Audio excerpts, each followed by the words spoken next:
విజయవాడ కోర్టులో Satyavardhan statement record చేస్తున్నారు. వంశీ కేసులో సత్యవర్ధన్ వాంగ్మూలం కీలకంగా మారనుంది. మరోవైపు వంశీ పిటిషన్లను విచారణకు స్వీకరించింది కోర్టు. కస్టడీ బెయిల్ పిటిషన్లతో పాటు అనారోగ్యం కారణంగా బెడ్తో పాటు ఇంటి నుంచి ఆహారం తీసుకురావడంపై విచారణకు అంగీకరించింది. వంశీని 10 రోజుల పాటు కస్టడీకి ఇవ్వాలని పోలీసులు పిటిషన్ వేశారు.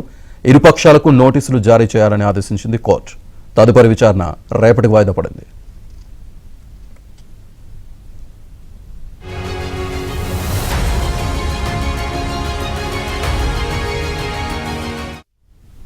ఇదే విషయానికి సంబంధించి పూర్తి సమాచారాన్ని మా కరెస్పాండెంట్ ప్రసాద్ అందిస్తారు. ప్రసాద్, శ్రీనివాస్, సత్యవర్ధన్ ఈ రోజు విజయవాడ కోర్టులో వాంగ్మూలం రికార్డ్ చేసేందుకు తీసుకొచ్చారు. ప్రధానంగా వల్లభనేని వంశీ కేసు సంబంధించి ఇప్పుడు మొత్తం ఇతర చుట్టూ కూడా కేసు నడుస్తా ఉంది.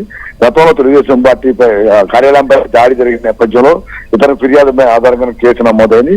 అయితే వ్యూహాత్మకంగా వల్లభనేని వంశీ ఆ సాక్ష్యాలను తారుమారు చేసేందుకు అతను బెదిరించి భయపెట్టడం ద్వారా ఇటీవల స్టేట్మెంట్ ను గతంలో చెప్పిన దానికి విరుద్ధంగా ఆయన స్టేట్మెంట్ ఇవ్వడం జరిగింది. దీంతో అవాక్కైన పోలీసులు కూడా వెంటనే దిద్దుబాటు చర్యలు చేపట్టారు. అసలు ఏం జరిగిందనే అంశాలపై కూడా ఆరా తీశారు.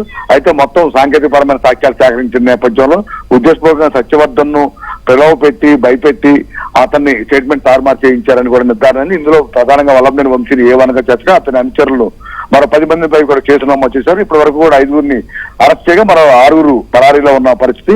ఈ నేపథ్యంలో ఇప్పటికే 161 కింద పోలీసులు మొత్తం అసలు ఏం జరిగింది, ఎవరు బెదిరిస్తే స్టేట్మెంట్ తారుమారు చేశారనే అంశాలపై కూడా సత్యవర్ధన్ నుంచి రికార్డ్ చేశారు. ఈ రోజు కోర్టులో కూడా 164 కింద అంటే న్యాయమూర్తి ఎదుట వాంగ్మూలం రికార్డ్ చేయడం, దాన్ని సాక్ష్యంగా పరిగణించడంతో పాటు వీడియో రికార్డింగ్ కూడా జరుగుతుంది. ప్రస్తుతం న్యాయాధికారి అప్పారావు సమక్షంలో ఈ మొత్తం విచారణ అయితే జరుగుతుంది. ఆ రికార్డు కూడా ఆయన సమక్షంలో మొత్తం సత్యవర్ధన్ చెప్తున్నట్టు కూడా తెలుస్తుంది. మొత్తం ఎవరిని బయటికి రాకుండా తలుపులు వేసి లోపల రహస్యంగా ఈ మొత్తం తతంగా నడుస్తా ఉన్న పరిస్థితి కనిపిస్తా ఉంది. మరోవైపు వల్లభనేని వంశీ సంబంధించి ఈ కేసులో ఇప్పటికే బెయిల్ పిటిషన్ ఒకటి, మరోవైపు కస్టడీ పిటిషన్ 2 కూడా దాఖలైన నేపథ్యంలో వాటిని పరిశీలించిన న్యాయమూర్తి విచారణ రేపటికి వాయిదా వేశారు. ప్రధానంగా ఆ బెయిల్ పిటిషన్ సంబంధించి చూస్తే అతను ఆరోగ్యపరమైన ఇబ్బందులు ప్రస్తావించారు. అందులో నడువు నొప్పి, కింద ఉండలేకపోతున్నారు.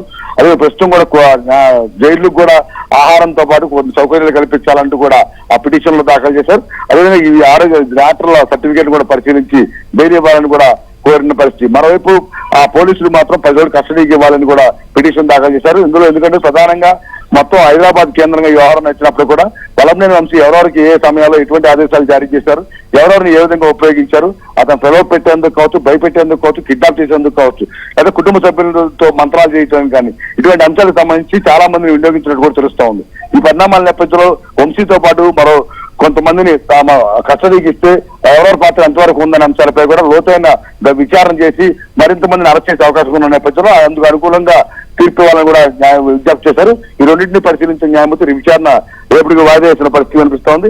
మొత్తం మీద ఇప్పుడు ఈ కేసు మొత్తంలో కూడా సత్యవర్ధన్ సాక్ష్యం చాలా కీలకంగా మారింది. అతను ఇచ్చే స్టేట్మెంట్ ను బట్టి వంశీపై అలాగే తదితరులపై కూడా మరిన్ని సెక్షన్ల కింద కేసులు నమోదు చేయడం, మరింత బలంగా విచారణ పూర్తి చేసే అవకాశం కూడా చూస్తున్నారు. ఈ 2-3 రోజుల్లో ఇదే విధంగా కోర్టులో పరిణామాలను బట్టి ఏ విధంగా నడుస్తున్నది అందరూ ఆసక్తిగా చూస్తున్నారు. మరోవైపు జగన్మోహన్ రెడ్డి కూడా రేపు జైల్లో ములాఖాత్కి వంశీని కలుస్తున్నట్టు కూడా సమాచారం ఉంది. Srinivas. Right Prasad, thank you.